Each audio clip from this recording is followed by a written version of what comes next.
On my 30th birthday, I saw on Instagram that my family surprised my sister with a trip to Paris. My mom commented, "She's the only one who makes us proud." I smiled, logged into the bank account, and clicked withdraw. She's the only one who makes us proud. I stared at those words on my phone screen. My 30th birthday cake sitting untouched in front of me. My mom had commented on my sister Brooke's Instagram post, a photo of her grinning at the airport, luggage in tow, ready for a surprise trip to Paris that our parents had just gifted her. The post was full of heart emojis and exclamation points, and underneath it, dozens of congratulatory comments from family and friends. My name is Ashley, and I turned 30 years old that day in a quiet apartment in Richmond, Virginia. I worked as a pharmaceutical sales representative, pulling in decent money but nothing glamorous. I lived alone, kept to myself mostly, and had spent the better part of the last 8 years trying to prove to my family that I mattered. That morning, I woke up hoping for a phone call, a text, maybe even a card in the mail. Instead, I got silence. Then I got that Instagram post. I sat there at my small kitchen table, the single cupcake I'd bought myself from the bakery downstairs looking sadder by the minute. I refreshed the post again, as if maybe I'd misread it. But no, there it was. Brooke, 26 years old, beaming like she'd won the lottery. And my mom's comment, pinned right at the top where everyone could see it. The thing is, I wasn't surprised. Not really. This was how it had always been. Brooke was the golden child, the one who could do no wrong, the one who got all the attention, all the praise, all the support. And me? I was the backup plan, the one they tolerated but never celebrated. Growing up, Brooke got the best room in the house, the new clothes, the private tutoring when she struggled in school. I got hand-me-downs and a pat on the head when I brought home straight A's. When Brooke wanted to join the dance team in middle school, my parents paid for expensive lessons and costumes without blinking. When I asked to take photography classes in high school, my dad told me we couldn't afford it, and that I should focus on more practical things. I worked at a grocery store after school to save up for a used camera instead. My parents never came to the small art show where my photos were displayed, but they attended every single one of Brooke's dance recitals, sitting in the front row with flowers. I called my mom that afternoon, just to see if maybe she'd forgotten. The phone rang 4 times before she picked up. "Oh, Ashley, hi," she said, her voice distracted. "I'm at the airport with your sister. Can I call you back? It's my birthday, Mom." There was a pause. I could hear the bustle of the terminal in the background, announcements echoing over the intercom. "Oh, right. Happy birthday, honey. Listen. We're about to board. I'll call you later, okay?" She hung up before I could respond. I set the phone down and stared at the cupcake again. Then I opened my laptop and logged into the joint bank account I shared with my parents. The account I'd been contributing to for the last 6 years. It started back when my dad had a health scare. He needed surgery, and the medical bills piled up fast. My parents didn't have great insurance, and they were drowning in debt. I just landed my first big sales job, and I wanted to help. So I set up automatic transfers, $500 a month, straight from my paycheck into their account.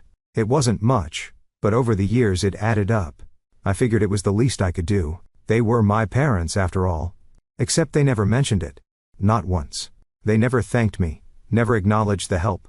And when I brought it up casually at Thanksgiving 2 years ago, my mom waved it off like it was nothing. "Oh, that's sweet of you, Ashley. But we're fine. Really. Fine." They were fine.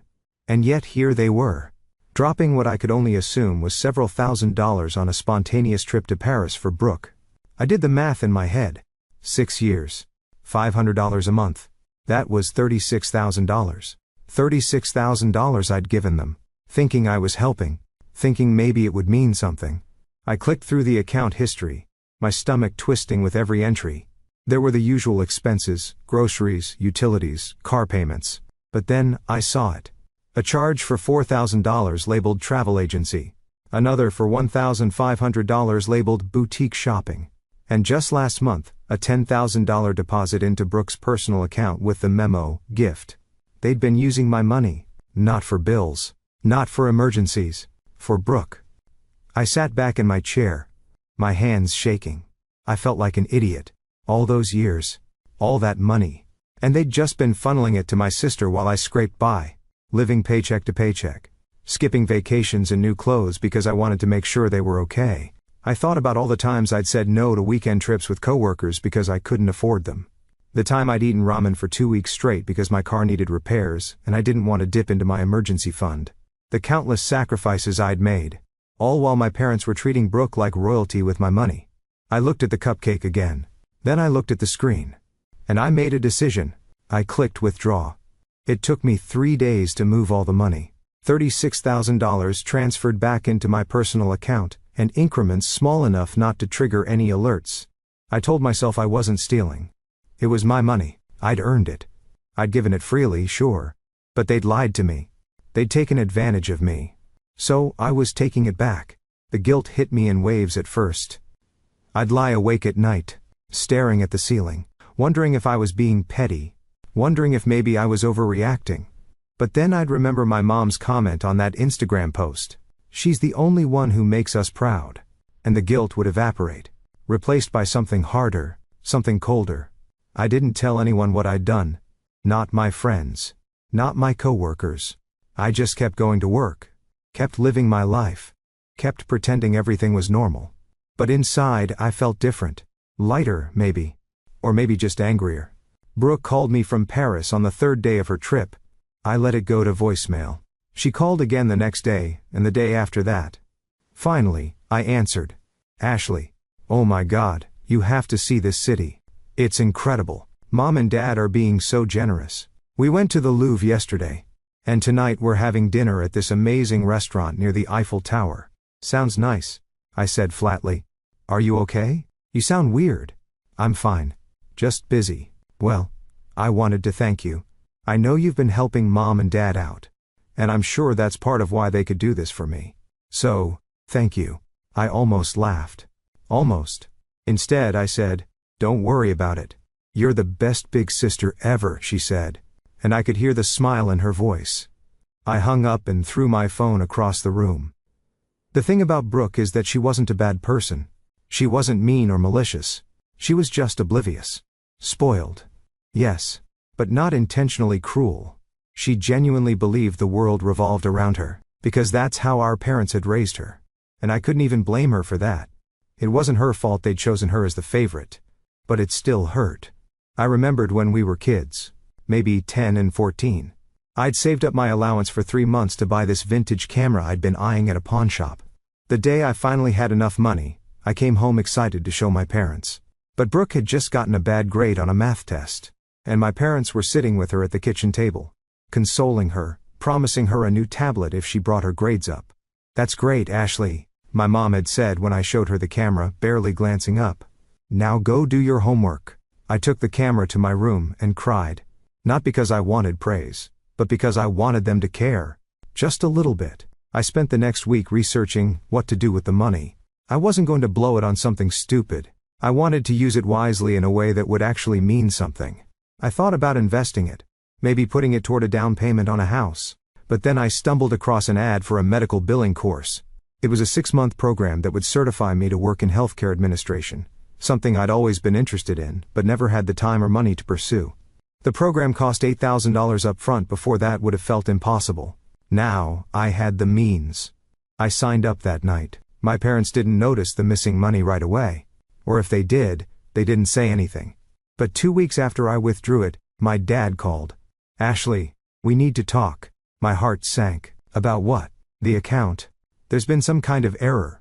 A lot of money is missing. Missing? Yeah. Over $30,000. I called the bank and they said it was transferred out. Do you know anything about that? I paused, choosing my words carefully. I withdrew it. You what? It was my money, Dad. I put it in there. I took it back out. There was a long silence on the other end of the line. Then, Ashley, that money was for emergencies. We were counting on it. Emergencies? I repeated, my voice tight. Like a trip to Paris? Another silence. That's different, he said finally. How? Brooke needed a break. She's been working so hard, and your mom and I wanted to do something special for her. And what about me? The words came out sharper than I intended. I've been putting money into that account for 6 years, Dad. 6 years. And not once did you or Mom say thank you. Not once did you ask if I needed help. You just took it and gave it to Brooke. That's not fair, he said. But his voice lacked conviction. No, Dad. What's not fair is that I've been busting my ass to support this family while you treat me like I don't exist. So yeah, I took my money back. And I'm not sorry." I hung up before he could respond. My hands were shaking again. But this time it wasn't from guilt. It was from adrenaline. From finally standing up for myself. It felt good. Terrifying. But good. I poured myself a glass of wine and sat on my couch, staring at nothing. Part of me expected to feel worse. Part of me thought the guilt would crush me. But instead, I felt relief. Like I'd finally cut a rope that had been strangling me for years. The fallout was immediate. My mom called me that evening. Her voice shrill and accusatory. "How could you do this to us, Ashley? We trusted you." "You trusted me?" I shot back. "You've been lying to me for years." "We didn't lie. We just didn't think you'd make such a big deal out of it." "A big deal? Mom, that was $36,000. $36,000 I gave you because I thought you needed it. And you spent it on Brooke. Brooke is going through a lot right now. She needed our support. And I didn't." My mom didn't answer that. Instead, she said, "Your father and I are very disappointed in you." I laughed bitterly. "Of course you are, because I'm always the disappointment, aren't I? Brooke can do no wrong but me. I'm just the screw-up who doesn't deserve anything." "That's not true, isn't it? When's the last time you celebrated anything I did, Mom? When's the last time you even asked how I was doing?" She was quiet for a long moment. Then, "We'll talk about this when you've calmed down." And she hung up. I didn't cry. I wanted to, but the tears wouldn't come. Instead, I felt this hollow ache in my chest, like something had been ripped out of me. I'd always known my parents favored Brooke, but hearing my mom defend it so casually, that was what broke me. I threw myself into the medical billing course after that. It was a way to distract myself, to channel all the anger and hurt into something productive. The coursework was intense, but I loved it. For the first time in years, I felt like I was doing something for myself. Not for anyone else, not to prove a point, not to earn approval, just for me. The classes were held twice a week in the evenings, and on weekends I studied at a coffee shop near my apartment. I met other students, people who were also trying to better their lives, and for once, I didn't feel so alone. One woman, Patricia, was a single mom in her 40s, who'd been laid off from her factory job, and was retraining for something more stable. We'd grab lunch together between classes sometimes, and she'd tell me stories about her kids, about how hard it was, but how worth it. "You're doing the right thing," she told me one Saturday afternoon, as we reviewed practice billing codes. "Investing in yourself, that's the smartest thing you can do." My coworker Vanessa noticed the change in me too. We'd been friendly for a while, but she started inviting me out for coffee more often, asking how I was doing. I didn't tell her everything, but I told her enough. About the money, about my family, about how invisible I'd always felt. "You did the right thing," she said one afternoon as we sat in a cafe near our office. "They were taking advantage of you." "I keep telling myself that," I said. "But part of me still feels guilty." "Why?" "Because you stood up for yourself? Because they're my parents, and Brooke is my sister. I'm supposed to just forgive them, right?" Vanessa shook her head. "Forgiveness isn't the same as being a doormat, Ashley. You can love your family and still set boundaries." Her words stuck with me. I'd spent so long trying to earn my family's love, that I'd forgotten I didn't have to. I could just walk away, but walking away was easier said than done. Brooke came back from Paris 3 weeks after my birthday and called me again. This time I answered. "Ashley, what the hell is going on? Mom and Dad are furious with you." "I'm sure they are. They said you took money out of their account." "Is that true?" "It was my money, Brooke." "But they needed it." "No, they didn't. They used it to send you to Paris." She was quiet for a moment. "Then, I didn't know that." "Of course you didn't. You never know anything, do you? You just get to coast through life while the rest of us pick up the pieces." "That's not fair," she said. Her voice small. "Maybe not. But it's true. Ashley, I'm sorry. I didn't realize. It doesn't matter anymore." I interrupted. "Just enjoy your life, Brooke. That's what you're good at." I hung up and blocked her number. That night I looked at myself in the mirror for a long time. I didn't recognize the person staring back at me. She looked harder, angrier, but also stronger. I thought about my mom's Instagram comment. "She's the only one who makes us proud." And I realized something. I didn't need them to be proud of me. I just needed to be proud of myself. And for the first time in my life, I was. I scrolled through my photos from the past few years. Pictures of me at work events, at dinners with friends, on solo trips I'd taken when I could scrape together enough money. In every single one I was smiling, but the smile never reached my eyes. I looked tired, defeated. I took a selfie right then, standing in my bathroom in sweatpants with messy hair. And I smiled. A real smile. Because I'd finally done something for me. I posted it on my own Instagram with a simple caption. 30, and thriving. I didn't tag anyone. I didn't need to. This wasn't for them. It was for me. A month passed before my parents reached out again. I'd blocked Brooke's number, but my mom found another way to contact me. Through email. The subject line read, "We need to talk about this situation." I almost deleted it without reading. Almost. But curiosity got the better of me, so I opened it.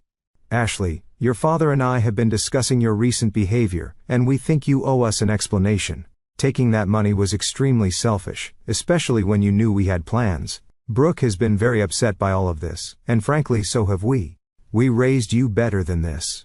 We expect you to return the money immediately, and apologize to your sister for ruining her trip experience. She's been crying every day since she found out what you did. Family is supposed to support each other, and you've let us all down. Please call us so we can resolve this like adults." Mom. I read it 3 times. Each time feeling my blood pressure rise a little higher. They expected me to apologize. They expected me to return the money. And somehow, in their twisted logic, I was the one who'd ruined Brooke's trip. A trip she'd already taken and enjoyed. A trip funded by my own hard-earned money. I typed out a response, my fingers flying across the keyboard. "Mom, I don't owe you anything, not an explanation, not an apology, and certainly not that money.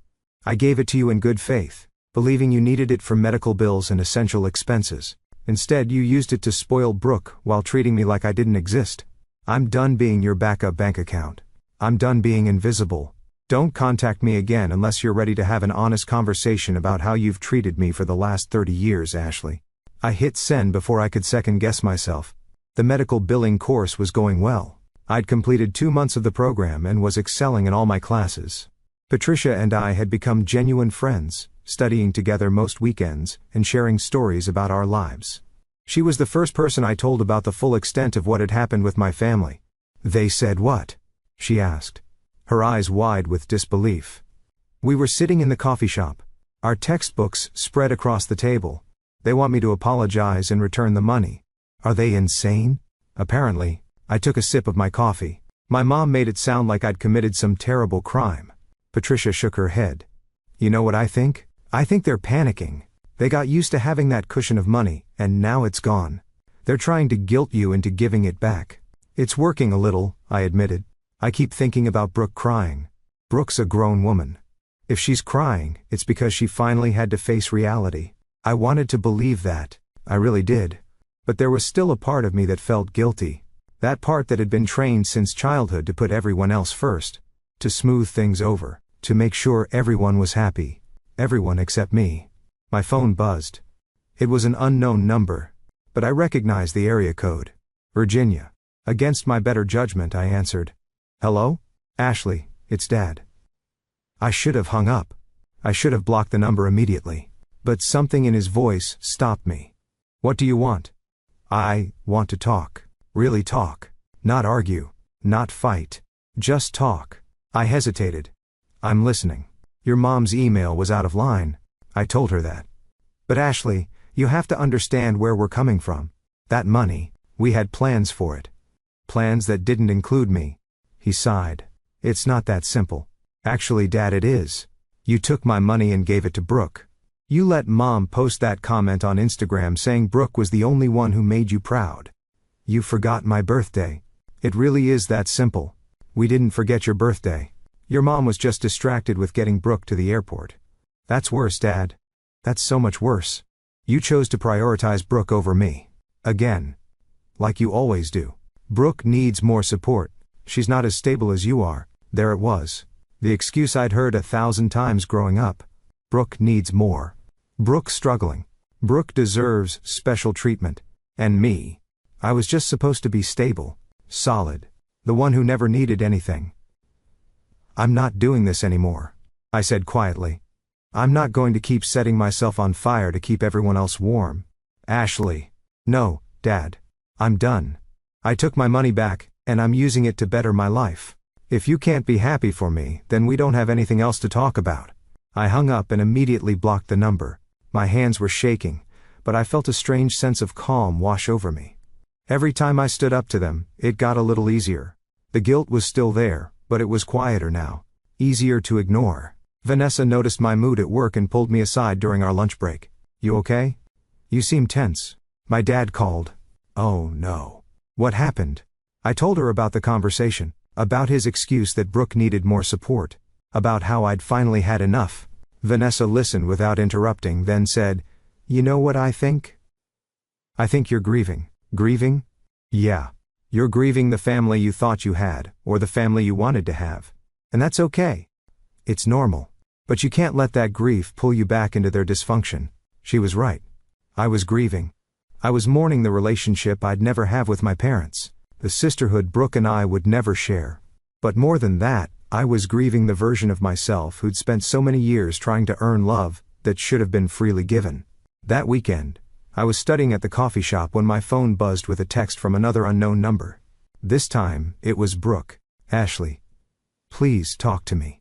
I got a new phone. I didn't know about the money. I didn't know they were using yours. I'm so sorry. Can we please talk? I stared at the message for a long time. Part of me wanted to respond, to hear what she had to say.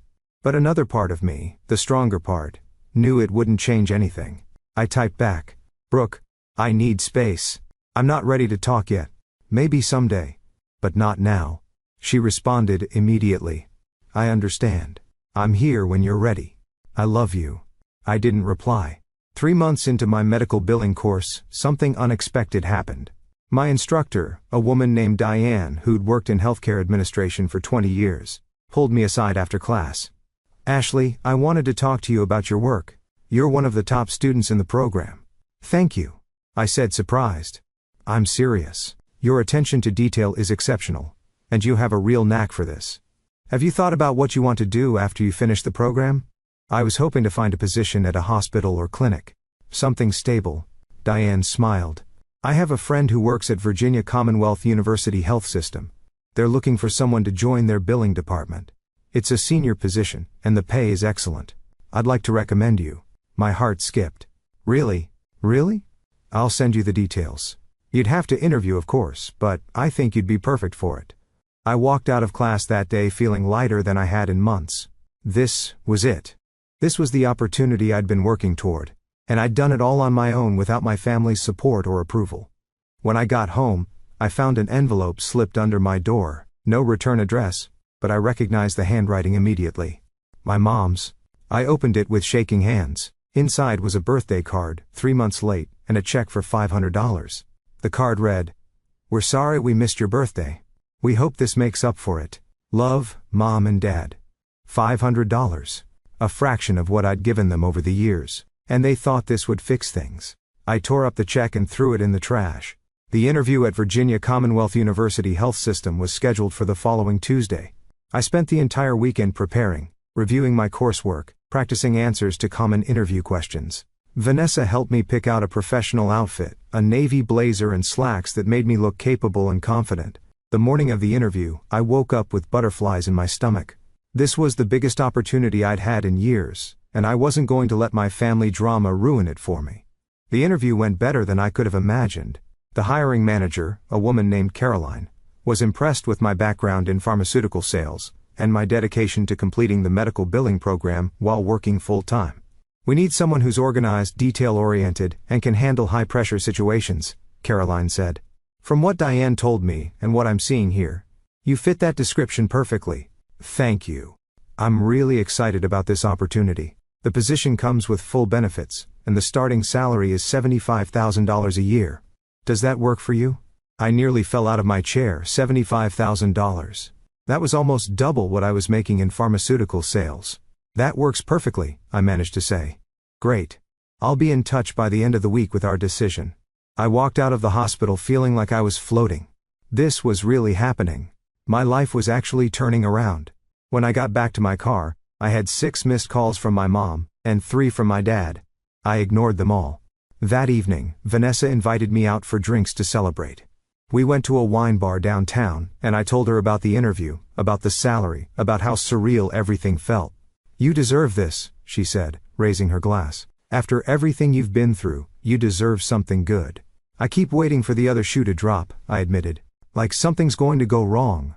"Nothing's going to go wrong. You're talented, you've worked hard, and you're finally putting yourself first.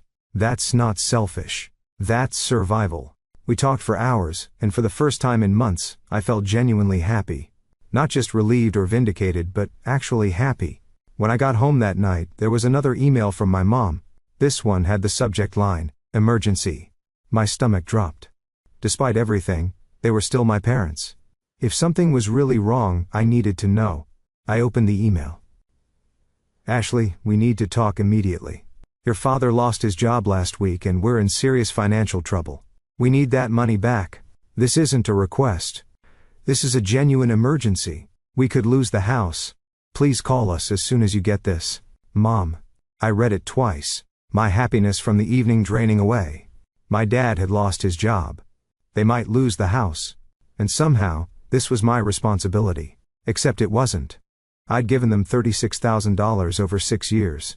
They'd used it for luxury trips and gifts for Brooke, instead of saving it for actual emergencies. This was the consequence of their choices, not mine. But the guilt was crushing. They were my parents. No matter how badly they treated me, did I really want them to lose their home? I called Vanessa. "They're saying it's an emergency," I told her. "My dad lost his job. They might lose the house." "Ashley, listen to me very carefully. This is not your problem. But what if they're telling the truth?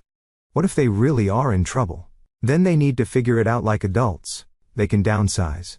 They can get new jobs. They can ask Brooke for help. You are not their safety net. You gave them $36,000 and they wasted it. If they're in financial trouble now, that's on them. I know you're right. I know that. But nothing. You're about to start an amazing new job. You're building a life for yourself. Don't let them drag you back down." I took a deep breath. "You're right. You're absolutely right." After I hung up with Vanessa, I replied to my mom's email. "Mom, I'm sorry to hear about Dad's job, but I can't help you financially. I gave you $36,000 over the years, and you chose to spend it on things that weren't emergencies. I have my own life to worry about now. I suggest you talk to Brooke about helping out since she's the one you've always prioritized. Best of luck. Ashley." I hit send and turned off my phone. 3 days later, I got the call from Caroline. I'd gotten the job. I started crying right there in my living room. Happy tears. Relieved tears. Tears for everything I'd been through to get to this moment. I'd done it. I'd actually done it. I called Patricia first to tell her the news. She screamed so loud I had to pull the phone away from my ear. "I'm so proud of you," she said. "This is just the beginning, Ashley. You're going to do amazing things." Then I called Vanessa, who insisted we go out to celebrate properly. We went to a nice restaurant, not too fancy, but nicer than anywhere I'd been in years. I ordered the most expensive thing on the menu, and didn't feel guilty about it. "To new beginnings," Vanessa said, raising her glass. "To new beginnings," I echoed. My start date at the hospital was in 3 weeks. I gave my notice at the pharmaceutical company, and my boss was understanding. Even congratulatory. The medical billing course was winding down, and I'd finish with top marks. Everything was finally falling into place. Then, Brooke showed up at my apartment. I was coming home from the grocery store when I saw her sitting on the steps outside my building. She looked different. Thinner, tired. Her usual polished appearance was gone, replaced by something more subdued. "What are you doing here?" I asked, not unkindly, but not warmly either. "I needed to see you, to apologize in person." "Brooke, I told you I need space." "I know, but please just give me 5 minutes. That's all I'm asking."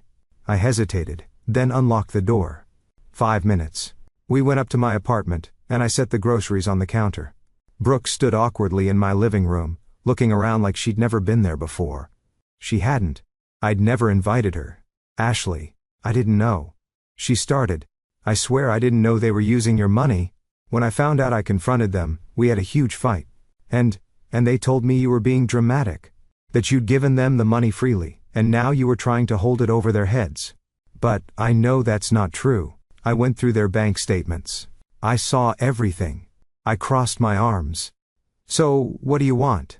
Absolution. No. I want you to know that I'm sorry.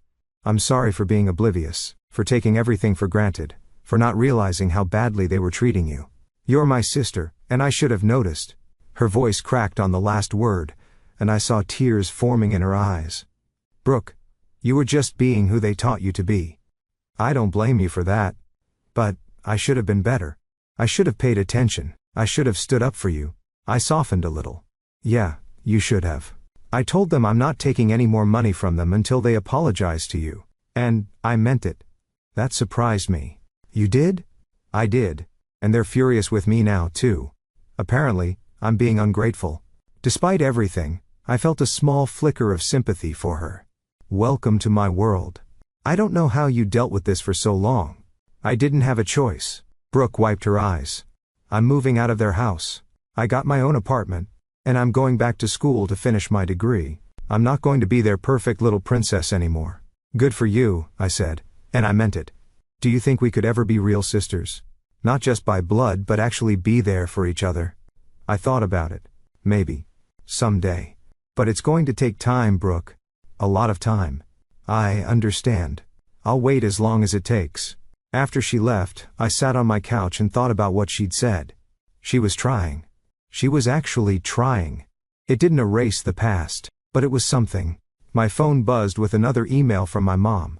I almost didn't open it, but something made me click.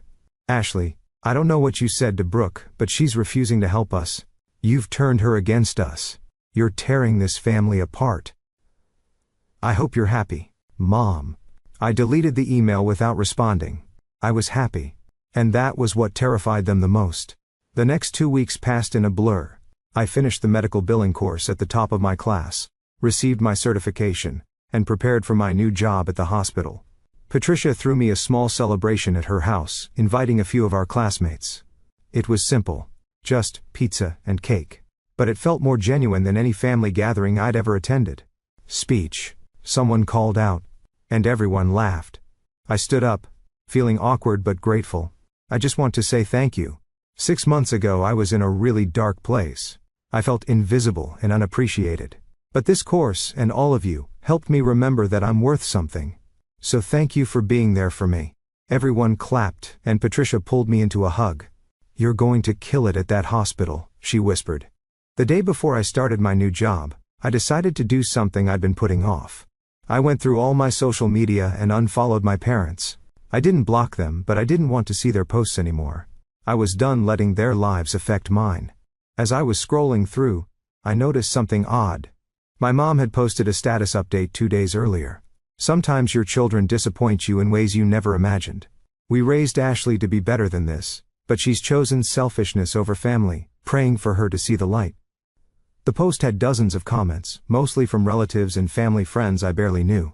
Most of them were supportive of my mom, saying things like, "Stay strong, and family is everything." But there were a few that stood out. My Aunt Linda, my dad's sister, had commented, "Maybe it's time to look at your own actions instead of blaming Ashley. I've watched you treat that girl like garbage for years. She deserves better." And my cousin Jake had written, "Ashley's been supporting you guys financially for years and you never even thanked her. Maybe she got tired of being taken for granted." I felt a rush of vindication, so other people had noticed. Other people knew the truth. I screenshotted the post and the comments, then saved them to a folder on my computer. Insurance. In case I ever needed proof. My first day at Virginia Commonwealth University Health System was nerve-wracking but exhilarating. Caroline showed me around, introduced me to the team, and gave me a thorough overview of my responsibilities. The department was busy but organized, and everyone seemed genuinely welcoming. "You'll do great," Caroline said, as she left me at my new desk. "If you need anything, just ask." I spent the first week learning the systems, getting familiar with the processes, and meeting with different departments to understand how everything connected. It was a lot to absorb, but I loved every minute of it. This was real, this was mine, and nobody could take it away from me. At the end of my first week, Caroline called me into her office. "I wanted to check in and see how you're adjusting." "It's been amazing," I said honestly. "Thank you again for this opportunity. You've earned it. I've been getting great feedback from the team. You're catching on fast. I'm trying my best." I can tell. And I wanted you to know that there's room for growth here. If you continue performing at this level, I could see you moving into a management position within a year or two. Management. Within a year or two. I could barely process it. That would be incredible, I managed to say. Just keep doing what you're doing. I left her office feeling like I was walking on air. That weekend I finally responded to Brooke's last text. I invited her to lunch at a casual cafe near my apartment. Nothing fancy. Nothing emotionally charged. Just two sisters trying to figure out if they could salvage something from the wreckage of their family. She showed up looking nervous, clutching her purse like a lifeline. "Thanks for agreeing to meet," she said as we sat down. I figured it was time. We ordered sandwiches and made small talk for a while. Her new apartment. Her plans to go back to school. My new job. It felt stilted and awkward. But it was a start. I talked to Mom and Dad again. She said eventually, "They're still refusing to take responsibility. They think you're being vindictive." Of course they do. I told them I wasn't going to be part of their games anymore. That if they wanted a relationship with me, they needed to grow up and apologize to you. How'd that go? About as well as you'd expect. Mom hung up on me. Dad called me an ungrateful brat. I felt a pang of sympathy for her. "I'm sorry." "Don't be. You were right about everything. I was so blind, Ashley. I took everything for granted. And I let them turn me into this spoiled, oblivious person. I don't want to be that anymore. Change takes time. I know. But I'm willing to put in the work, if you'll let me." I looked at her. Really looked at her. And saw something I hadn't seen before. Sincerity. Remorse. A genuine desire to be better. "Okay," I said finally. "But we're starting from scratch. No expectations. No pressure. Just two people trying to be sisters. I can live with that." We finished lunch and parted ways with an awkward but genuine hug. It wasn't forgiveness. Not yet. But it was a beginning. That night, I got a notification on my phone. My mom had tagged me in a Facebook post. Against my better judgment, I clicked on it. The post was a long rambling message about family values, respect, and how children owe their parents everything. And at the end she'd written, "Ashley, if you're reading this, know that your father and I are heartbroken by your actions. We're praying you'll come back to us before it's too late." The comments were a mix of support for my parents and questions about what had happened. Some relatives were asking me directly what was going on. I could have ignored it. I probably should have ignored it. But something inside me snapped. I commented on the post.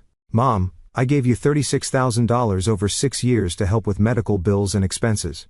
You used it to fund luxury trips and gifts for Brooke while ignoring me completely. You forgot my birthday. Publicly stated that Brooke was the only child who made you proud. And now you're trying to guilt me into giving you more money. I'm done being your ATM. If you want a relationship with me, start by apologizing and taking responsibility for your actions." I hit post before I could second guess myself. Within minutes, the comments started pouring in. Some relatives were shocked. Others were supportive. My Aunt Linda commented, "Finally someone said it." And my mom responded with, "This is a private family matter. How dare you air our business publicly?" I replied, "You made it public when you tagged me. I'm just telling my side of the story." Then I logged off and blocked both my parents on all social media. My hands were shaking. But I felt lighter than I had in years. I'd finally told the truth. I'd finally stood up for myself in a way that couldn't be ignored or dismissed. And I was done apologizing for it. The Facebook post exploded overnight. By the time I woke up the next morning, there were over 200 comments and countless shares. My phone was flooded with messages from relatives I hadn't spoken to in years. Some supportive, others demanding explanations. My Aunt Linda called me at 7 in the morning. "Ashley? Honey? Are you okay?" "I'm fine. Better than fine, actually. I just saw what you posted. I had no idea it was that bad. Most people didn't. They were good at hiding it. Well, the truth is out now. Your Uncle Tom and I have been talking. And we want you to know we're on your side. What your parents did was inexcusable. Thank you. That means a lot. And between you and me, your mother is losing her mind. She's been calling everyone in the family, trying to get them to side with her. It's not going well for her." I felt a small surge of satisfaction. Good. After I hung up with Linda, I checked my email. There were 3 messages from my mom, each more desperate than the last. The first was angry, accusing me of betrayal and slander. The second was manipulative, talking about how hurt she and my dad were. The third was almost pleading, asking me to delete the post and call her. I deleted all three without responding. At work that Monday, I threw myself into my new role. The hospital billing department was complex and demanding. But I loved the challenge. Caroline had given me several high-priority accounts to manage, and I was determined to prove I belonged there. During lunch, Vanessa called. "So I saw your Facebook post. You and everyone else. Are you okay?" That took guts. I'm tired of hiding their dysfunction. If they wanted privacy, they shouldn't have aired their grievances publicly first. Fair point. How are they taking it? Not well from what I hear. But that's not my problem anymore. Good for you, seriously. I'm proud of you. That afternoon, I got a call from an unknown number. I almost didn't answer, but something told me I should. "Hello? Ashley, it's your dad." I tensed. "How did you get this number?" "I asked your cousin Jake. Please don't hang up." I said nothing, waiting. "Your mother is beside herself. That Facebook post. You've humiliated us in front of the entire family. You humiliated yourselves." I just told the truth. "We need to meet. Face to face. We need to resolve this." "There's nothing to resolve, Dad. You and Mom made your choices. I made mine. We're done." "Ashley, please. We're your parents. Then maybe you should have acted like it. I'm asking you one more time. Meet with us this week. We'll buy you dinner. We'll talk things through like adults." I almost laughed. Like adults. "Dad, adults don't forget their daughter's birthday. Adults don't steal money from one child to spoil another. Adults take responsibility for their actions. We're willing to admit we made mistakes." That stopped me. "You're willing to admit it?" "Yes. We know we haven't been perfect. We want to make things right." I was quiet for a long moment, thinking. Part of me wanted to refuse, to keep the wall up. But another part, the part that still remembered being a little girl who just wanted her parents to love her, wondered if maybe, just maybe, they were sincere. Fine. One dinner. But I choose the place. And Brooke comes too. Why does Brooke need to be there? Because she's part of this family too. And she deserves to hear whatever you have to say. He hesitated. "Okay. When?" "Friday night. 6 p.m. I'll text you the address." After I hung up, I immediately called Brooke. "They want to meet," I told her. "All of us. Friday night." "What did you say?" I said yes. "But I need you there as backup." "Of course. I'll be there." "And Brooke, don't tell them what we've talked about. I want to see if they're actually going to be honest, or if this is just another manipulation." "Got it." I spent the next few days preparing for the dinner. I made a list of everything I wanted to say. Every grievance I'd buried over the years. I wasn't going to yell or cry. I was going to be calm, clear, and firm. They were going to hear me, whether they liked it or not. Friday came faster than I expected. I chose a quiet restaurant in downtown Richmond. Public enough that they couldn't make a scene, but private enough for a serious conversation. I arrived early and took a table in the back corner. Brooke showed up 15 minutes before our parents, looking nervous. "You okay?" she asked. "I will be."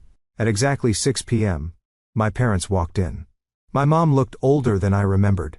Her face tight with stress. My dad had lost weight. His shoulders hunched like he was carrying something heavy. They sat down across from us. And for a moment, nobody spoke. Finally, my dad cleared his throat. "Thank you for agreeing to meet. Let's just get to it," I said. "You wanted to talk, so talk." My mom folded her hands on the table. "Ashley, we owe you an apology." I waited. "We've been thinking a lot about what you said, about the money and how we've treated you. And you're right. We haven't been fair to you. Go on. We've always worried about Brooke more because she struggled with things you seemed to handle easily. You were always so independent, so capable. We thought you didn't need us as much. So, you just stopped trying?" "We didn't stop trying. We just prioritized differently. You forgot my birthday, Mom. You commented on Instagram that Brooke was the only one who made you proud. How was that prioritizing differently?" She looked down. "That comment was a mistake. I was just excited for your sister. A mistake you left up for everyone to see." My dad jumped in. "We're here because we want to fix this. We want our family back." "You want your ATM back?" I corrected. "Let's be honest about what this is really about." "That's not fair," my mom said. "Isn't it? Dad lost his job. You're in financial trouble. And suddenly you want to reconcile. The timing is pretty convenient. Brooke spoke up for the first time. She's right. You didn't care about fixing things until you needed money. My mom turned to her, shocked. Brooke, you know that's not true. Actually, I don't. Ashley's been telling the truth about everything. I went through the bank statements. I saw where all her money went. And I've been thinking about how differently you treated us growing up. She's not making this up. We gave you both everything we could. My dad insisted. No, I said firmly. You gave Brooke everything. You gave me leftovers and criticism. The table fell silent. Finally, my mom's facade cracked. What do you want from us, Ashley? You want us to grovel? To beg? We're here. We're apologizing. What more do you want? I want you to mean it. We do mean it. Then prove it. Tell me one thing you're proud of me for. One accomplishment you celebrated. One time you put my needs first. She opened her mouth, then closed it. She couldn't think of anything. The realization hit me like a punch to the gut. They really couldn't think of a single thing. That's what I thought, I said quietly. My dad leaned forward. His voice strained. Ashley, you're being unreasonable. We're trying here.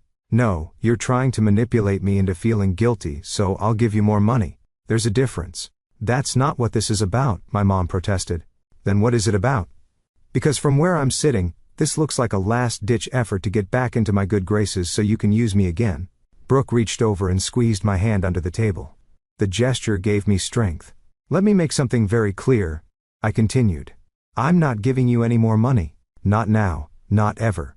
I spent 6 years supporting you and you used me. That's done. My mom's eyes filled with tears. We're going to lose the house, Ashley. Is that what you want? To see your parents homeless? You're not going to be homeless. You have options. You can downsize. You can get jobs. You can ask Brooke for help since she's apparently the only daughter you care about. I already told them no, Brooke said quietly. I'm not enabling this anymore either. My parents looked at her with matching expressions of betrayal. You too? My dad asked. We raised you better than this. No. You raised me to be selfish and entitled. Ashley's helping me see that. My mom pushed back from the table, her voice rising. This is ridiculous. We've apologized. We've admitted we made mistakes. What more do you want? I want you to understand why what you did was wrong. I want you to acknowledge that you hurt me. Not just say sorry because you think it's what I want to hear. Fine. You want specifics? We're sorry we forgot your birthday. We're sorry we didn't celebrate your achievements.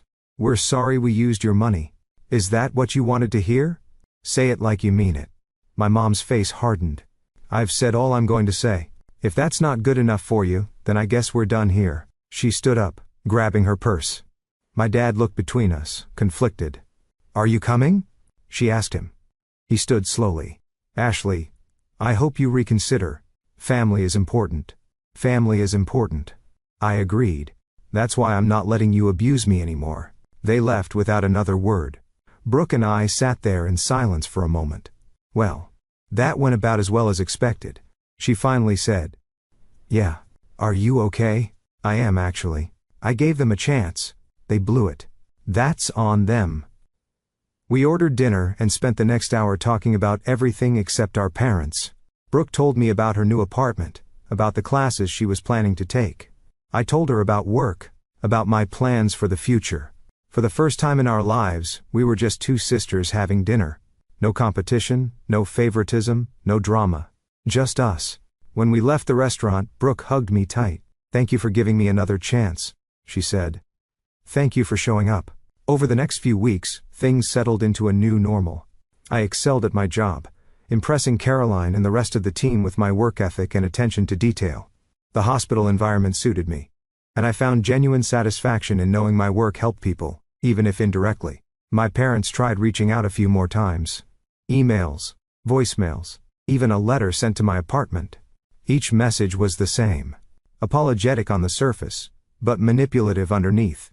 Always circling back to their financial problems and how I could help. I ignored them all. The family drama on Facebook eventually died down, but not before several relatives reached out privately to tell me they suspected something was wrong for years. My Aunt Linda became a regular presence in my life, inviting me to family dinners and holidays. She'd always been kind to me, but now she was actively supportive, going out of her way to include me. Your mother is furious with me, she told me one Sunday afternoon over coffee. She thinks I'm turning the family against her. Are you? Nope. She did that all by herself. I'm just refusing to pretend everything is fine. 3 months after the disastrous dinner, Caroline called me into her office again. I have some news, she said, smiling. We're creating a new position, Assistant Director of Medical Billing.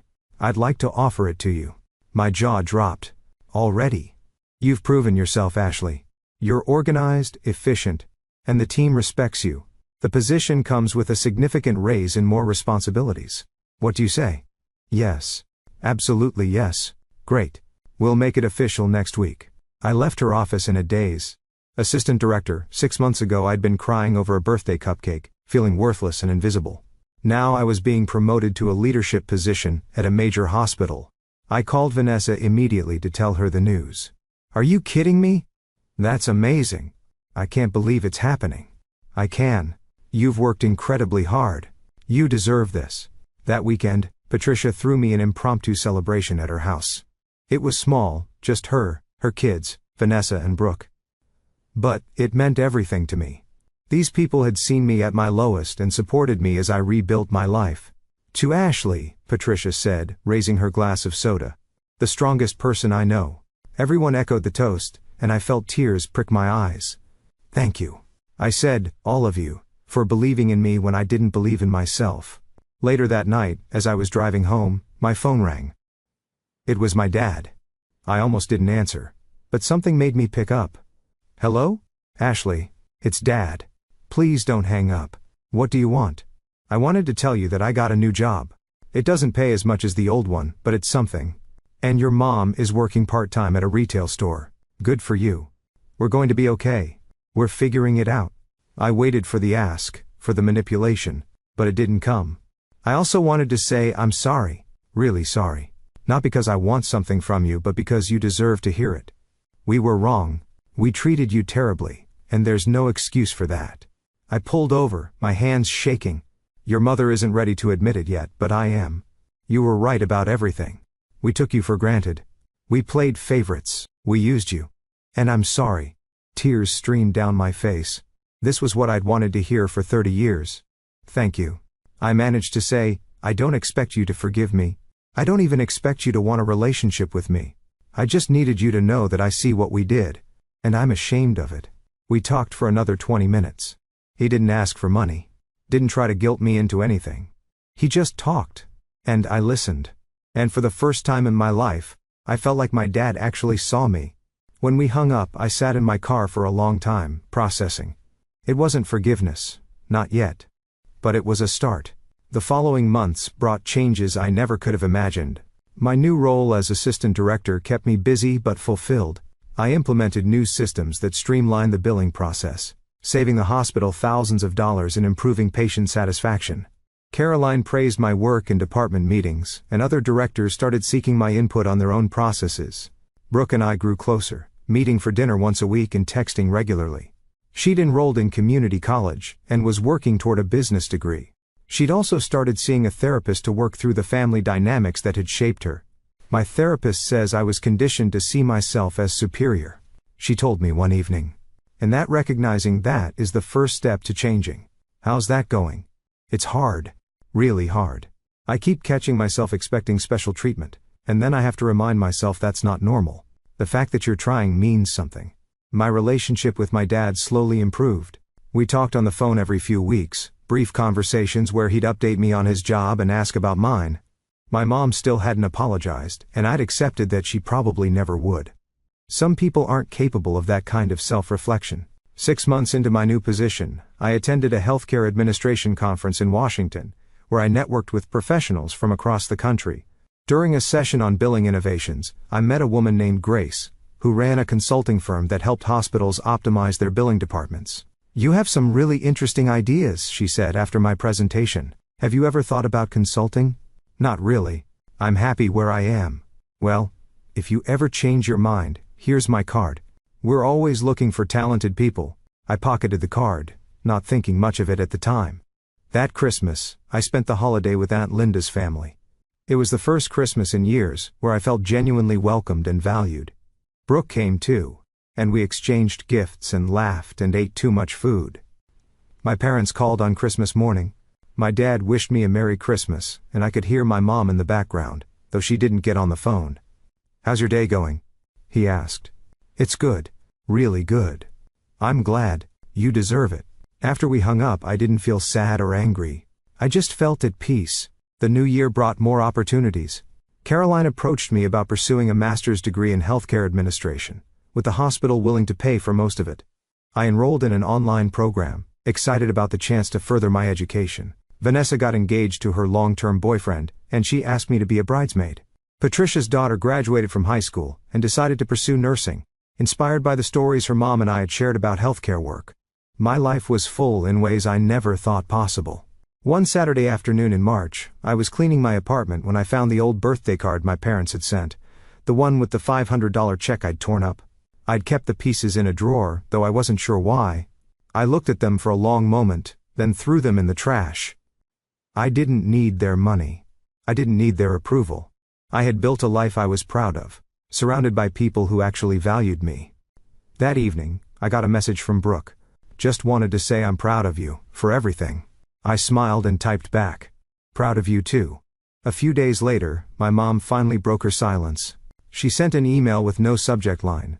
"Ashley, I've been doing a lot of thinking. Your father tells me you're doing well, and I'm glad. I'm not good at apologies, and I don't know if I ever will be. But I want you to know that I do see you now. I see what we did, how we hurt you. I don't expect you to forgive me. I just wanted you to know that I'm trying to be better. Maybe one day we can talk." Mom. It wasn't the groveling apology I'd once fantasized about. It wasn't even a particularly good apology, but it was something. I wrote back, "Thank you for saying that. I'm not ready to have a relationship yet, but maybe someday. I hope you and Dad are doing okay." She responded, "We are, and I hope you are too." That was enough for now. As spring turned to summer, my life continued to flourish. The hospital promoted me again, this time to Director of Revenue Operations, overseeing multiple departments. My salary had nearly tripled from what I'd been making in pharmaceutical sales, and I'd started looking at houses to buy. My parents struggled for a while after my dad's job loss, eventually selling their large house and moving into a smaller condo. They both worked now, living within their means for the first time in years. According to Brooke, they talked about me sometimes, expressing regret for how they'd treated me, though my mom still struggled to say it directly to me. Brooke graduated from community college with honors and transferred to a 4-year university. She'd found her own path, independent of our parents' expectations, and I was genuinely proud of her. The family members who'd sided with my parents quietly reached out over time, some apologizing, others just trying to rebuild bridges. I was selective about who I let back in, choosing relationships that felt authentic rather than obligatory.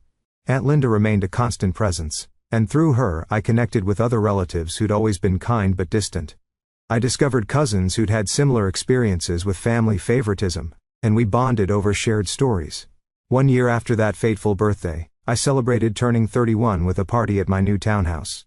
Vanessa, Patricia, Brooke, Aunt Linda, and several colleagues from the hospital came.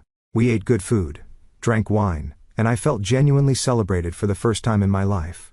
As everyone sang happy birthday, I looked around at these people who'd become my chosen family, and I felt overwhelmed with gratitude, not for the struggle I'd endured, but for the strength I'd found within myself to fight back. My parents never regained their financial stability to the level they'd enjoyed before. My dad's new job paid considerably less, and my mom's retail position was part-time with no benefits. They lived modestly, something they'd never had to do when they had access to my money. The lavish trips and expensive gifts for Brooke became impossible, and according to my sister, they'd had to learn to budget for the first time in decades. Brooke told me our mom complained constantly about having to clip coupons and shop sales, though she never acknowledged that she'd once had a comfortable cushion thanks to my contributions. My dad seemed to have genuinely changed, accepting responsibility for their situation, but my mom continued to make subtle comments to relatives about how difficult things were, always with an undertone suggesting I could have prevented their struggles if I'd just been less selfish. The extended family, however, saw through the manipulation now, and most had stopped enabling her narrative. Looking back at everything that happened, I realized that withdrawing that money wasn't revenge, it was self-preservation. I'd spent so many years trying to earn love that should have been freely given, trying to prove my worth to people who'd already decided I wasn't enough. Taking back what was mine wasn't about hurting them. It was about finally choosing myself. And in doing so, I discovered something more valuable than any amount of money could buy. The unshakable knowledge that I was enough, that I'd always been enough, and that I didn't need anyone's approval to prove it.